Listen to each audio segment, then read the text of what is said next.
크게 인사하도록 하겠습니다. 오늘도 잘 나오셨습니다. 오늘 주일 반갑습니다.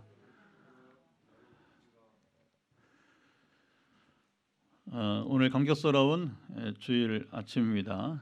우리 교회 개척 4년 5개월 만에 이렇게 아름다운 성전 건축을 마치게 하시고 우리가 새 성전의 첫 주일 예배를 드리고 있습니다. 할렐루야. 우리 교회 재정이 준비가 되어서 건축을 한 것도 아니고 교회가 크게 성장하여서 부흥해서 지은 것도 아닙니다. 기성교회 개념으로는 이해할 수도 건축을 진행할 수도 없는 케이스예요. 개척 2주년 때에 하나님께서 리모델링 선물로 주시면서 우리 교회 귀한 비전이 선포되었습니다. 우리 잘 아는 표어죠. 포항 땅을 거룩하게 통일로 선봉. 하나님께서 우리 교회를 세우신 뜻은 두 가지라고 하는 거죠. 먼저는 포항 땅을 거룩하게 하는 교회가 되라고 하는 사명을 주신 것이고, 두 번째는 이 성전을 디딤돌로 해서 이제는 우리가 포항 땅을 거룩하게 하면서 더불어 이제 두 번째 사명은 바로 통일 시대를 준비하는, 통일이 되었을 때에 우리가 가장 먼저 달려가서 복음을 전하는 하나님의 군대가 되어라. 이것까지 준비하는 교회 사명이 선포되었습니다. 우리 교회는 바로 이 비전을 쫓아 마치 사도 바울이 이제 표대를 향해서 갔다고 하는 것처럼 우리 표대는 바로 이 두 가지가 표대가 되어서 달려갈 뿐입니다. 이 성전을 통해서 우리가 이제 해야 될 일이 있습니다. 하나님께서는 이 정말 우리가 생각하지 못한 또 생각할 수 없었던 때에 건축의 기회가 왔고 너무 순조롭게 또 여러분 건축이 이루어졌어요. 우리 장로님 여기 계시지만 어쨌든 간에 최근에 여러 교회를 건축하시면서 우리 교회처럼 순조롭게 건축이 이루어진 경우도 없다 이렇게 말씀하신 보면 참 큰 은혜가 아닐 수 없는 것입니다. 그래서 이제는 하나님께서 이 디딤돌을 주셨으니까 이 성전을 통해서 우리가 해야 될 일이 있는데 그 일이 무엇인지 오늘 본문을 통해서 함께 여러분 하나님의 음성에 귀를 기울이시 바랍니다. 우리는 지난 두 주일 동안 예수님의 부활 이야기를 우리가 나누었어요. 부활은 부활하신 주님을 만남으로만 믿어집니다. 마가복음 16장은 부활하신 주님이 만나주신 사람들로 막달라 마리아와 그리고 시골로 내려가던 두 사람이 있었다 이렇게 소개를 했죠. 두 사람, 오늘은 이제 지난주에 우리가 막달라 마리아 부활하신 주님 만난 이야기, 그리고 오늘은 시골로 가던 두 사람 이야기를 나누는데, 그럼 이 두 사람이 내려가던 시골 마을은 어딜까요? 자, 13절 말씀을 함께 보도록 합시다. 13절 자 읽어보도록 하죠. 그날에 그들 중 둘이 예루살렘에서 25리 되는 엠마오라 하는 마을로 가면서, 엠마오는 예루살렘에서 이스라엘 국제공항이 있는 텔아비브, 이스라엘의 경제 중심지라고 할 수가 있어요. 바로 이제 방향이 그렇다는 거예요. 방향이. 그래서 예루살렘에서 서쪽 지중 해안 쪽으로 가는 길에 있어요. 우리 성경에는 25리 길이라 그렇게 번역을 하고 있고, 헬라어에는 60스타디아. 그래서 그걸 이제 환산해 보면 약 11km 정도 되게 됩니다. 오늘 본문의 주인공 두 제자는 누구일까요? 자, 18절 보면 그 한 사람이 누구라고 하고 있습니까? 18절에 글로바라 이렇게 해요. 나머지 한 사람은 누군지 우리가 알 수 없습니다. 자, 글로바에 대한 정보는 한 군데만 볼 수 있는 성경에서 요한복음 19장 25절을 제가 읽어드릴게요. 예수 십자가 곁에는 그의 어머니 이모와 글로바의 아내 마리아와 막달라 마리아가 섰는지라. 자, 주님의 십자가 곁에 끝까지 함께했던 위대한 여인들 가운데 한 사람이 누구라고요? 글로바의 아내 마리아였습니다.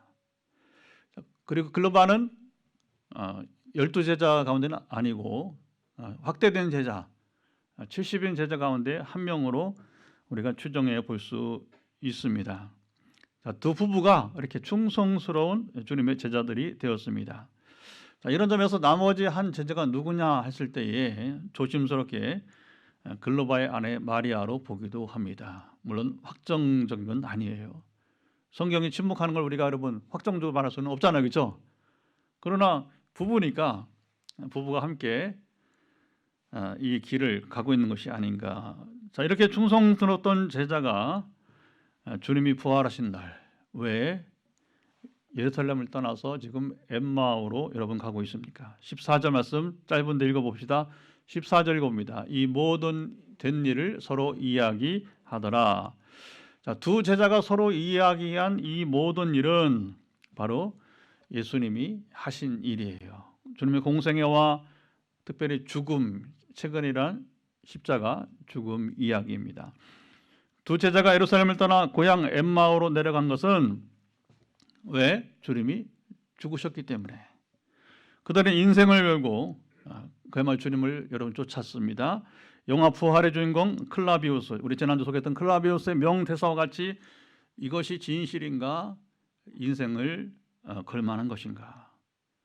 이런 점에서 이 부부가 될지 또 두 제자 모두 정말 예수께 자기 인생을 걸었던 것입니다. 그런데 그렇게 인생을 걸고 주님을 따랐는데 바로 주님이 십자가 고난을 당하시면서 무기력하게 죽으시고 말았어요. 그들은 갑작스러운 이 일로 낙심하여 혼돈 가운데 지금 낙향하는 거죠. 고향으로 지금 내려가던 길이었어요. 두 제자가 마음에 큰 부담감이 여러분 다가왔어요. 요즘 말로 멘붕 상태로 그야말로 고향으로 지금 그들이 이제 가는 길이었습니다.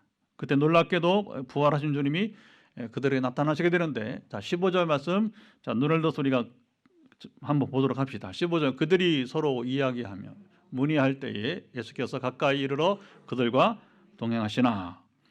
참 두 제자는 참 복이 있어요. 그들의 지금 마음 어떤 상태입니까? 지금 이제 우리 인생을 어떻게 살아야 할고 갈등하는 거예요. 예수님이 진리이시고 그만 따르면 모든 것이 이제 우리 인생에 해결된 줄 알고서 세상 모든 걸 다 버리고 주를 쫓았는데 우리가 이제 주가 죽었으니, 주님 죽었으니 우리가 이후로 어떻게 살고 갈등하는 가운데 자 부활하신 주님이 친히 여러분 나타나셨으니까요. 이 상황에서 이해할 수 없는 두 제자의 모습이 오늘 본문에 나타나고 있습니다. 부활하신 주님이 두 제자에게 직접 찾아오셨는데 그들이 알아보지 못한 거예요. 16절 보죠. 그들의 눈이 가리어져 그인 줄 알아보지 못하거늘. 눈은 두 가지가 있어요. 하나는 우리가 육신으로 보는 자연적인 눈이, 육신의 눈이라고 보게 되는 것이죠. 또 우리는 이 자연적인 눈이 아니라 영적인 눈이 또 있습니다. 그러니까 육신의 눈으로 볼 수 없지만 우리는 때때로 여러분이 이제 눈에 보이지 않는 영적인 세계를 우리는 여러분 보기도 하는 거예요. 여기서 두 제자가 눈이 가려졌다고 하는 것은 뭐예요? 바로 영적인 눈이에요. 막달라 마리아도 여러분 동일했습니다. 지난주일에요. 마리아도 부활한 주님을 보기는 보아도 처음에는 보지 못했어요. 이게 참 여러분 기가 막힌 겁니다. 성경 예언이 있었잖아요. 이사야에 보면 이스라엘이 보기는 보아도 보지 못하고 듣기는 들어도 듣지 못하는 백성이라고 하는 거예요. 이것은 눈에도 눈이 여러분 영적인 눈과 자연적인 눈이 있듯이 귀도 마찬가지예요. 우리가 육신의 귀와 영적인 귀가 있는 것입니다. 그러니까 한마디로 말하면 뭐예요? 이스라엘이 하나님의 말씀을 들어도 깨닫지 못하는 영적인 맹인들이라. 오랜 세월 그렇게 지났어요. 이스라엘이. 참 여러분 성경 보면 재미있는 것은 어떻게 그렇게 하나님이 함께 하시는데도 불구하고 이스라엘은 계속 하나님을 멀리 떠나는 거예요. 멀어지는 거예요. 도무지 깨닫지 못하는 그들의 인생. 근데 여러분 막달라 마리아도 그랬잖아요. 지난주일에 마리아도 부활하신 주님을 보기는 보아도 처음에는 보지 못했어요. 뭐로 생각했어요? 나타나신 주님이 동산지기로, 그 동산 관리인, 무덤 관리, 그 무덤 지역에 있는 그 동산을 관리하는 관리인으로 보았을 뿐이에요. 언제까지? 영적인 눈이 열릴 때까지. 그런데 여기 보면 두 제자의 눈이 가려지다 하는 말은 수동태입니다. 참 이거 여러분 신비가 있어요. 우리는 내 마음대로 여러분 눈을 열고 싶으면 열고 닫고 싶으면 닫는 거, 그게 아니라고 하는 거예요. 여기에 이제 우리 인생에 여러 문제가 있게 되는 것이죠. 수동태라고 하는 겁니다, 여러분. 그러니까 이 가려진 마리아의 눈을 누구만 열어줄 수 있어요? 부활하신 주님만이 열어줄 수 있다는 거예요. 영적인 눈을 뜨지 못하고 부활하신 주님을 여러분 만나던 두 제자, 그들을 여러분이 이제 보기 위해 우리 엠마오 도상으로 한번 가보십시다. 17절 읽어보죠. 17절 시작. 예수께서 이르시되 너희가 길 가면서 서로 주고받고 하는 이야기가 무엇이냐 하시니 두 사람이 슬픈 빛을 띠고 머물러 서더라. 예수님은 모든 면이 뭐예요? 인격과 그리고 사역에서 그야말로 완벽했어요. 사람들을 만나주는 타이밍과 대화 등에 있어서도 자연스럽게 접근하였어요. 얼마나 자연스러운지 몰라요. 오늘 본문도 보면요, 엠마오로 간 두 제자를 만나주는 주님의 모습을 보세요. 아주 여러분 이제 그 타이밍이 조금도 무리가 없어요. 부활하신 주님은 그가 만나주고자 한 두 제자가 지금 누구이고 그들이 지금 생각에 지금 어떤 것을 고민하고 있는지 꿰뚫어 보셨어요. 그들에게 접근하시면서 주님이 여러분 대화를 나누셨습니다. 당신들이 여행 중에 가만히 보니 무슨 얘기를 그렇게 심각하게 하고 있습니까? 요즘 현대인들은 참 이게 끼어들기가 힘들어요. 사생활. 요즘은요, 그냥 프라이빗. 그러니까 제가 처음에 미국 갔을 때 놀란 것은 뭐냐면, 뉴욕을 갔는데, 뉴욕의 이제 여러분이 이제 대서양 해안에 가보니까 해변인데 프라이빗이라고 써 있어요. 여기 사적인 개인 땅이란 말이야. 해변을 끼고서 해변이 일반인 출입 못하는, 만약에 거기 들어갔으면 총으로 쏴도 죽어도 할 말이 없어요. 미국 무섭습니다, 여러분. 이제 총기 소지를 하니까 그래서 미국 여행을 조심해서 해야 돼. 그냥 여러분 그 개인적 공간에 그게 이제 실내만 아니라 마당도 잘못 들어가면 안 돼요. 마당도 잘못 들어가면 큰일 납니다. 이게 주거지 침입이기 때문에 총으로 쏘면 할 말이 없어요. 지금은 얼마나 이게 뭐 재산도 사적인 사유재산, 그다음에 생활도 얼마나 사생활이 강조가 되는지 그거 이렇게 자연스럽게 뭐 대화를 하기가 쉽지 않은 겁니다. 옛날에는 좀 이런 부분은 좀 여유가 있었던 것 같아요. 그 여행하면서 서로 얘기하고 대화하고 마음을 열고. 지금 삼가 조심하지 않으면 굉장히 오해를 받고 굉장히 이 마음이 닫혀 있는 이 사람 사는 세상이 조금 그렇죠. 옛날에 비해 많이 이제 강팍해진 그런 부분을 보게 됩니다. 주님은 정말 자연스럽게 이제 그들의 두 제자와 대화 사이에 끼어들게 되는 것이죠. 두 제자의 얼굴은 슬픔으로 가득했습니다. 글로바가 주님에게 당신이 예루살렘에 있으면서 최근 거기서 된 일을 알지 못합니까? 오늘 우리는 지금 여러분이 이제 모든 상황을 다 알고 있잖아요, 우리가. 그러니까 우리가 이 상황을 다 알고 있는 우리가 글로바의 말을 듣고 있노라면 정말 실소, 웃음이 여러분 나옵니다. 도대체 누가 알고 도대체 누가 모르고 있는 것이에요. 역사는 뒤돌아보면 그때에는 왜 그렇게 내가 어리석었는지, 왜 참 우리가 아니면 참 그들이 그렇게 어리석었는지 웃을 때가 있어요. 우리는 지금 보면서 얼마나 웃음 모양을 보고 있습니까? 자, 부활하신 주님은 깨닫지 못하고 보지 못하는 두 제자를 어떻게 만나 주셨을까요? 이걸 보면 우리가 앞으로 이제 전도할 때 어떻게 우리가 여러분이 이제 복음을 전할까, 이런 지혜도 주님의 행적을 보면서 우리가 배울 수 있을 것 같습니다. 예수님은 제 아들이 깨닫지 못하고 보지 못하는 것을 책망하지 않으셨어요. 주님은 차근차근 좀 그들의 눈높이에 맞추게 문제를 풀어줬어요. 주님은 능청스럽게 글로바에게 묻습니다. 그게 무슨 일입니까? 자, 두 제자는 그들이 고민하는 문제를 주님 앞에 그대로 솔직하게 말했습니다. 신앙 문제는요, 여기 두 제자처럼 솔직하게 주님 앞에 여러분 우리가 이제 물을 때 풀리게 되는 겁니다. 여러분 철학은 질문하는 학문이고 신학은 대답하는 학문이라고요. 여러분 철학은 질문만 할 뿐 답이 없단 말입니다. 제가 실제로 연대에서 신학 공부하면서 철학과 한번 청강을 들어가 봤어요. 언어 철학 말이 좋아서 기대감을 가지고 왔는데 이거 2번 다시 안 들어갔습니다. 도대체 무슨 얘기를 하는지 이게 완전 오리무중, 교수도 오리무중, 답이 없어요. 답이 그냥 질문만 해야 되니까 이 적응이 안 되더라고요.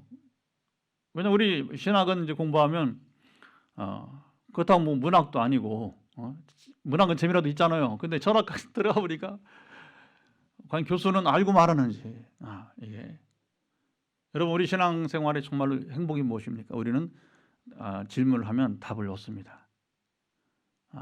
여러분 주님께 진지하게 한번 물어보세요. 저는 여러분이 알아듣게 말씀하실 것입니다. 오늘 본문에도 그렇잖아요. 보면 주님이 이 두 제자의 질문에 답을 하시는데 두 제자는 그들의 고민하는 것을 숨기지 않았어요. 그들이 품고 있는 마음도 그대로 말했어요. 내가 이런 말을 해도 될까? 이런 머리를 쓰지 않았어요. 현대인들은 너무 머리 써. 너무 머리 써. 그래 주님 못 만나는 거예요.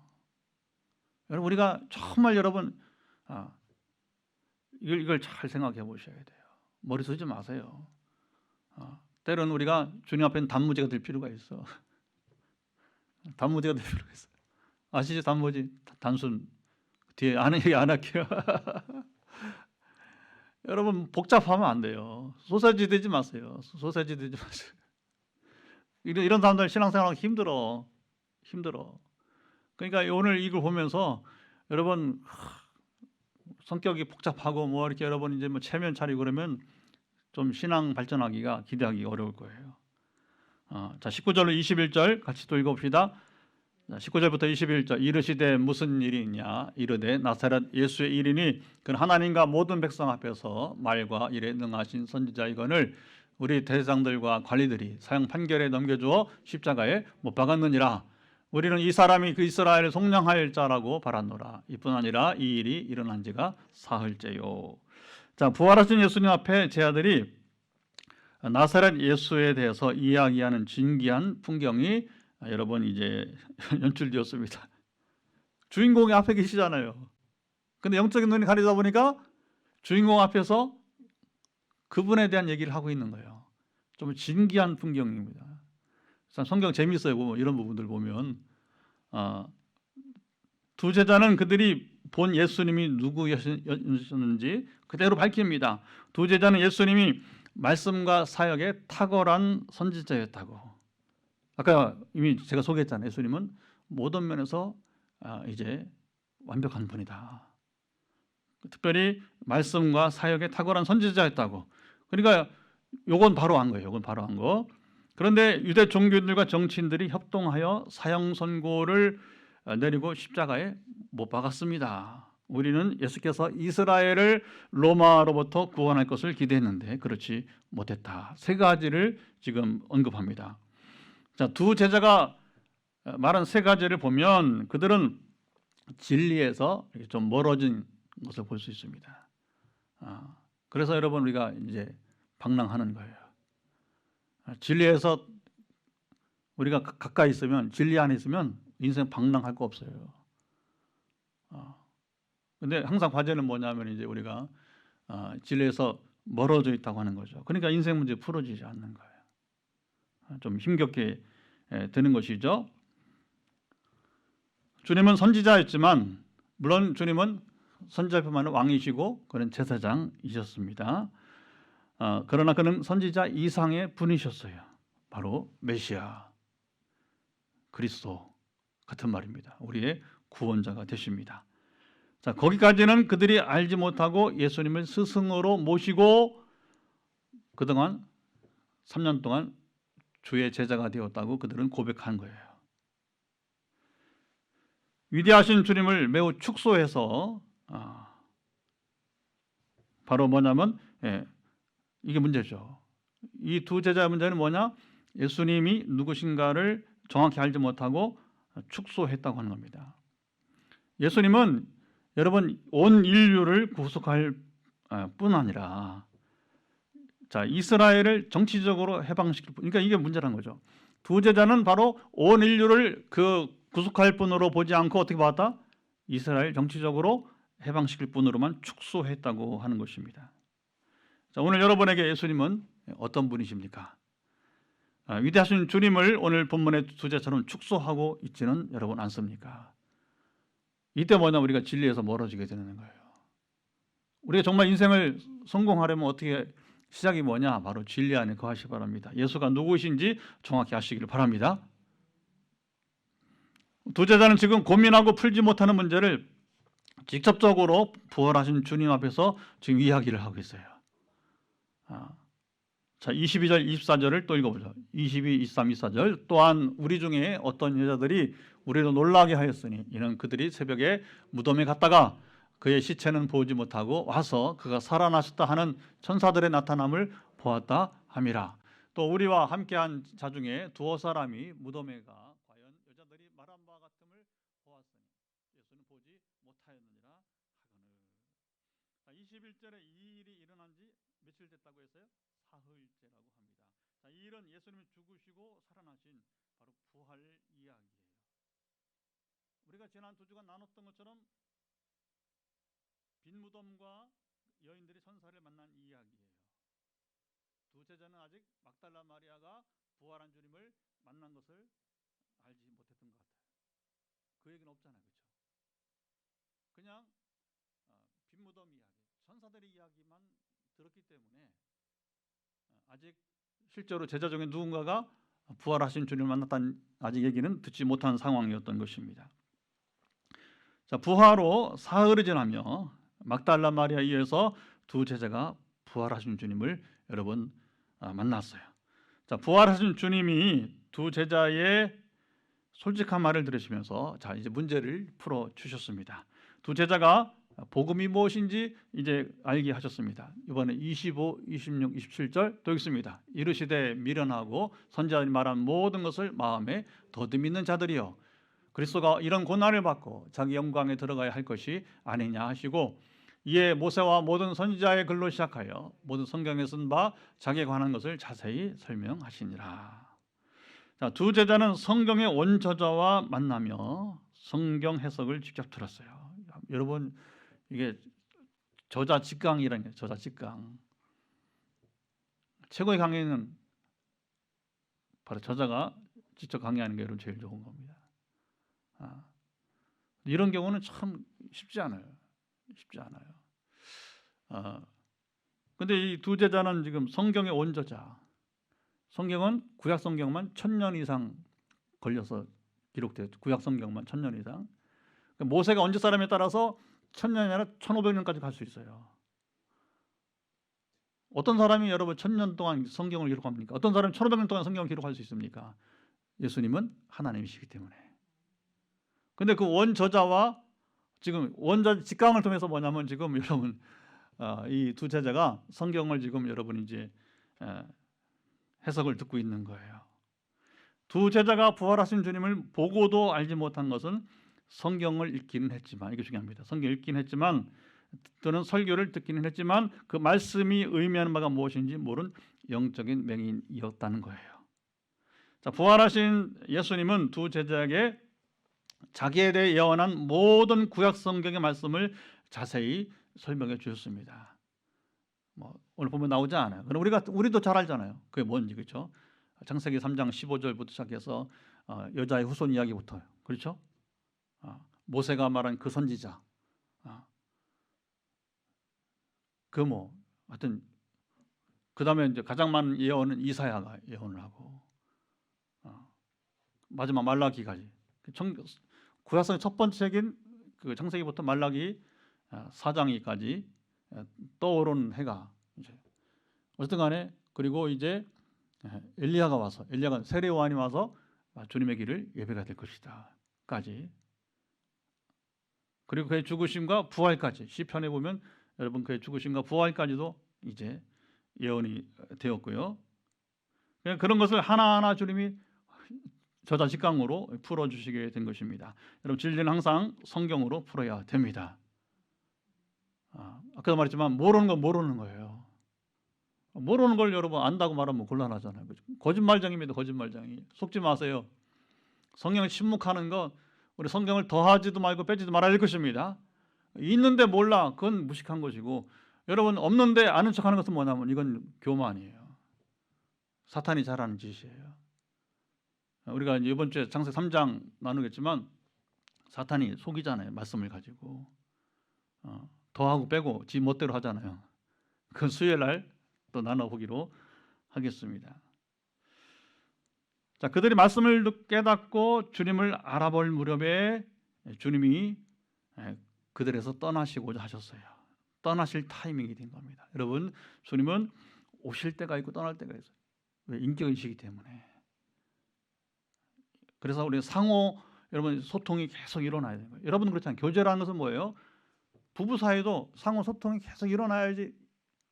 몸만 같이 산다고 사는 게 아니라 소통이 계속 일어나야지 뭐냐면 교제가 일어나는 거예요. 안 그러면 육체 삶만 부부가 사는 거예요. 여러분 가능하면 우리 모든 포항 빛내리고 있는 가족들은 부부간에 소통이 잘 됐으면 좋겠습니다. 대화가 좀 잘 됐으면 좋겠습니다.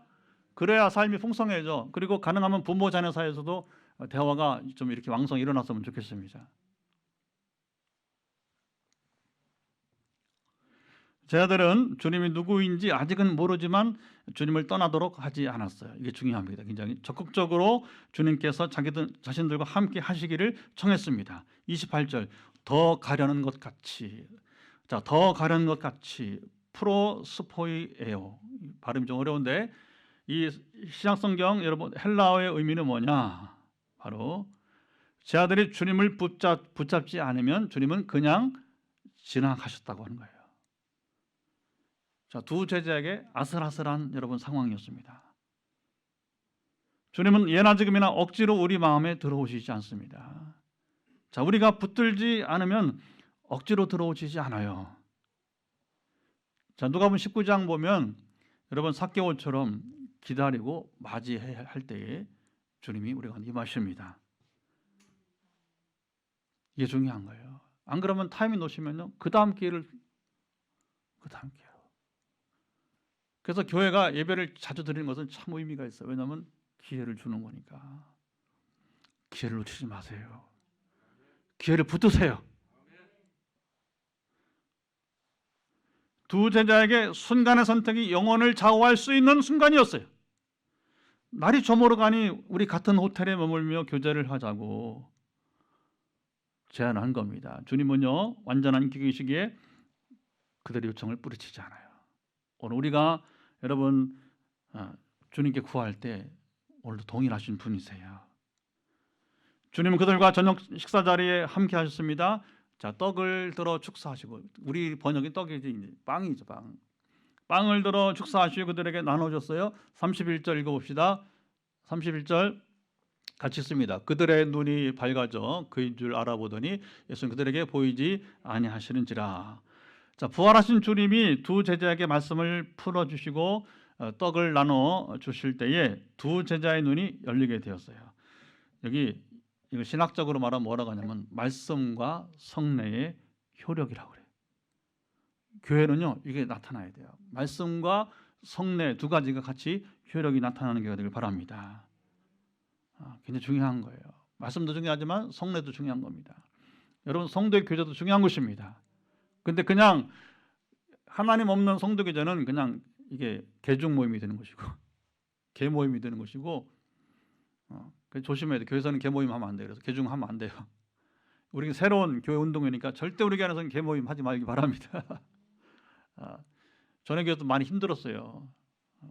열도들도 있고 보니까 아이고 참 돼지들도 있었고 59년생들 우리 집사님 권사님 또래들이 돼지들 열도들 해서 지금도 열도들이 그 교회를 쥐락펴락해요. 결코 좋은 일 없더라고요. 그리고 쥐락펴락해서 뭐하게 교회만 점점 줄고 역사는 오래됐지만 참 가슴이 아픈 것 중에 하나가 그것이 됩니다. 여러분 어쨌든 우리는 이게 중요합니다. 말씀이 있는 교회, 성례가 효력 있는 교회, 떡을 때문에 성도 교제 속에서 하나님이 있는 교제, 거룩한 교제가 되어야 될 것입니다. 그게 바로 여러분 꼭 우리가 성찬식을 해 거룩한 떡을 나누는 것이 아니라 사도행 2장에 나오는 것처럼 여러분 서로 성도들이 떡을 교제가 오늘도 여러분이 이제 그냥 가지 마시고 남성 중창 하는 동안에 여성들이 먼저 떡을 좀 나누시고 방역 조심해야 되니까 먼저 드세요. 편하게. 남성들이 연습을 하고서 뒤에가 떡을 나누도록 하겠습니다. 떡을 나눌 때에 거룩한 교제가 이루어지기를 축복합니다. 두 제자가 부활하신 주님을 만남으로 영적인 눈이 열리고 복음을 발견했습니다. 이 순간 주님은 호련히 사라졌어요. 여러분, 주님의 목적은 뭡니까? 우리로 복음을 발견하는 거예요. 바로 주님을 만나게 되는 거예요. 그리고 목적을 이루시면 호련히 사라지십니다. 목적을 달성하셨으니까. 이 순간 주님은 호련히 사라졌어요. 주님은 부활을 믿지 못하는 또 다른 제자들에게 여러분 가셨습니다. 그러나 오해하지 마세요. 주님은 동시다발적으로 만날 수 있어요. 아멘. 지금 우리만 만나주시면 건너편 효자교회는 어떻게 하게? 저 건너편 제일교회 어떻게 할래? 저 미국에 지금 잠들고 있는 여러분이 이제 지금 밤 이제 몇 시요? 이제 뉴욕은 지금 밤 10시예요. 밤 10시. 이제 밤이 깊어간단 말입니다. 걱정 없습니다. 하나님은 이제 졸지 않으시고 주무시지 않는 분이시니까 동시다발적 나타날 수 있는 거란 말입니다. 안 그러면 어떻게 우리가 이 거대한 우주가 보존이 되고 우리가 여러분 주님 만날 수 있습니까? 우리 생각으로 제한하지 마시기 바랍니다. 주님은 사라지고 두 제자만 남아서 무슨 말을 했습니까? 32절 또 선포해 봅시다. 그들이 서로 말하되 길에서 우리에게 말씀하시고 우리에게 성경을 풀어주실 때에 우리 속에서 마음이 뜨겁지 아니하더냐 하고 두 제자의 신앙 고백이 멋지게 선포되었습니다. 주님이 말씀을 풀어주실 때에 우리 마음이 속에서부터, 이게 중요해요. 속에서부터 뜨거웠지. 성경을 제대로 읽거나 설교가 온전히 전달될 때 일어나는 현상이에요. 오늘도 여러분 가운데 지금 계속 말씀이 선포되고 있습니다. 여러분 속에서부터 마음이 뜨거워지길 바랍니다. 자, 부활하신 주님이 떠난 뒤 두 제자는 돌아가던 고향길을 마다하고 예루살렘으로 돌아갔습니다. 그들이 낙심하여 돌아가던 고향길, 이제 더 이상 갈 필요가 없었어요. 그들에게 놀라운 열정이 지금 마음이 뜨거워지고 열정이 여러분이 이제 솟아났어요. 전에 한 번도 경험해보지 못한 그들의 열정인 것입니다. 그 열정은 늦은 밤길 11km, 3시간 이상 걷는 것을 조금도 망설이지 않게 했습니다. 여러분 밤길 3시간, 지금 저 가로등이 있어요? 지금처럼 여러분 랜턴이 있어요? 아니잖아요. 어떤 두려움도 그들의 발걸음을 멈추지 못하게 했어요. 이게 여러분 복음이 주는 결과입니다. 왜 그들은 이 열정을 가지고 예루살렘에 돌아가야 했을까요? 33절, 34절, 35절 세 절 말씀을 또 읽어봅니다. 곧 그때로 일어나 예루살렘에 들어가 보니 11 제자 및 그들과 함께한 자들이 모여있어 말하기를 주께서 과연 살아나시고 시몬에게 보이셨다 하는지라. 두 사람도 길에서 된 일과 예수께서 떡을 떼심으로 자기들에게 알려주신 것을 말하더라. 자, 이날 심야 늦은 밤 제자들이 며칠간의 혼란 속에서 지내다가 예루살렘에 함께 모였습니다. 주님이 성목요일 밤 잡히시고 신문을 당하시고 십자가에 고난 당하자 뿔뿔이 제자들이 도망쳤어요. 겁나니까. 할 수 없습니다, 여러분. 사람이 똑같은 거예요. 도망친 거죠. 부활 후에는 혼란 속에서 방황하던 제자들. 그런데 그들이 부활하신 주님을 만나면서부터 하나씩 다시 그들의 아지트로, 그들이 모이던 곳으로 다시 모였어요. 아마도 마가 어머니 그 집이 아니었을까 생각을 해보는 것이죠. 부활의 최초 목격자 막달라 마리아 그리고 시몬 베드로도 부활하신 주님을 만났어요. 그러니까 자 보세요. 처음 만나 주신 분은 막달라 마리아 맞지만 그 다음엔 동시다발로 보는 게 좋겠어요. 왜냐하면 그들 갔을 때 이미 베드로도 주님을 만났다고 했으니까. 그러니까 우리는 순서를 정하잖아요. 막달라 마리아, 엠마오른 두 제자, 그다음 베드로 뭐 이렇게 나올 수 있는데 그러나 두 제자가 가보니까 베드로도 부활한 주님을 만났다 하니까. 그래서 각 사람들이 돌아가면서 뭐냐, 부활하신 주님 만난 이야기를 나누는 거예요. 그리고 두 제자도 자기들이 만난 부활하신 주님 이야기로 밤을 새우게 되었어요. 예루살렘에 잠 못 이루는 밤이 되었습니다. 영화 여러분 시애틀의 잠 못 이루는 밤 보신 분 있어요? 벌써 오래되었죠. 맥라이언 톰 행스가 젊었을 때니까 벌써 세월이, 톰 행스가 제 연령 우리 비슷한 시기거든요.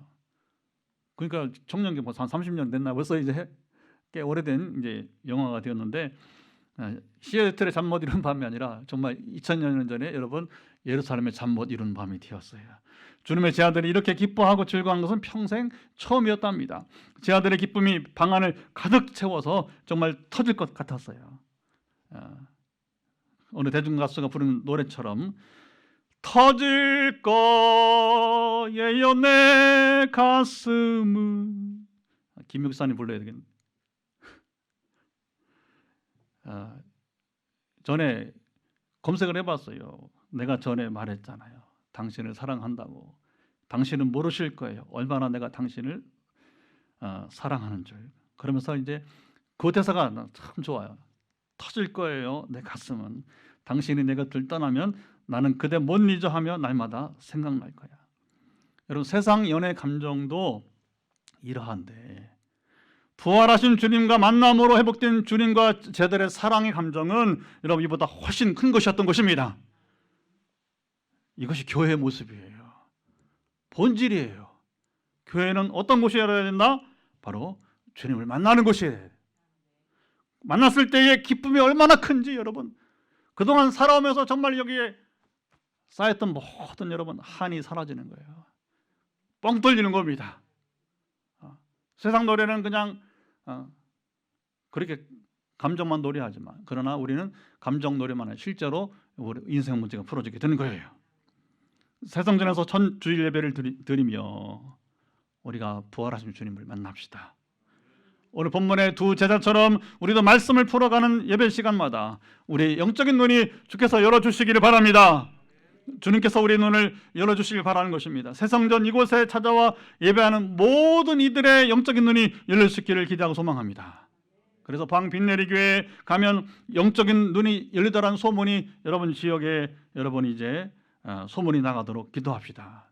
이것이 바로 포항땅을 거룩하게 하는 거예요. 이게 다른 말로 말하면 영적 부흥이라고 하는 겁니다. 건축 후 안팎에서 걱정들을 많이 아마 할 거예요. 그렇죠? 누군가도 교회 내에서도 아마 그런 얘기를 하는 분들이 있는 것 같은데, 여러분 이 영적 부흥이 있으면 걱정하지 마세요. 건축 후 모든 문제 해결 자동으로 될 것입니다. 우리가 달려간 것은 한 가지 보고 하는 거예요. 한 가지. 처음에 얘기했지만 전통교회는 상상도 못하는 프로젝트가 지금 진행되어 어떤 것, 앞으로도 마찬가지요. 앞으로 마찬가지고. 그러나 이 한 가지, 주께서 이곳에 오는 자들마다 여러분 영적인 눈을 들어 뜨게 하시면 나머지는 자동으로 해결될 것입니다. 이곳에 임한 하나님 나라 기쁨이 오늘 본문의 제자들의 환희와 같이 우리가 사는 날 또 영원하도록 이 시간 다 같이 일어나 찬송하며 여러분 기도하기를 원합니다. 우리 다 같이 일어나서